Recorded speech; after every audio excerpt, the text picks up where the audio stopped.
Election commission जो इसका सिर्फ काम कॉन्स्टिट्यूशनल काम इलेक्शन कराना है, वो हर जगह ये कि कहता है मुझसे हर काम करा लो पर मैं इलेक्शन नहीं कराऊंगा।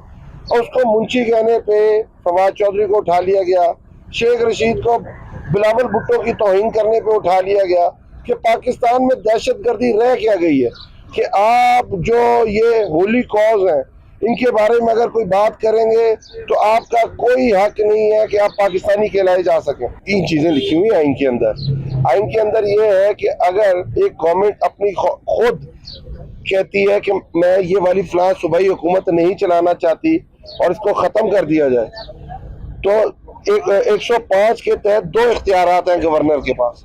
पहला इख्तियार उसका ये है और उसकी ड्यूटी बाउंड है कि वो सबसे पहले डेट अनाउंस करेगा इलेक्शन की 90 दिन के अंदर, और दूसरा उसी इख्तियार के अंदर, उसी शिक के अंदर, कॉन्स्टिट्यूशन की 105 के अंदर वो केयर टेकर सेटअप लगाएगा।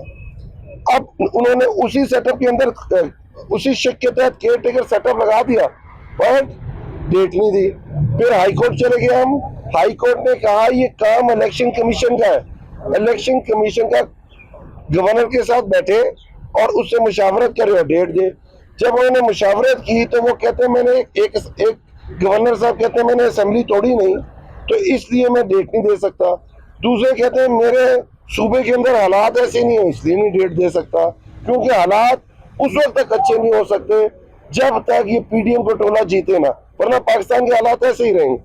तीसरी तो बात आ जाती है जिसकी आपने बात की है, खुद हमने नहीं बनाई है, ये 18वीं तरमीम और उसके साथ इलेक्शन रिफॉर्म एक्ट, ये नून लीग के 2016-17 के अंदर, 16 में शुरू हुआ था, 17 के अंदर ये फाइनल हुआ था। इसके अंदर सदर मुमलिकत को इख्तियार दिया गया है कि अगर कहीं आईनी रुकावट नजर आ रही है इलेक्शन के दरमियान तो आप ये डेट अनाउंस कर सकते हैं।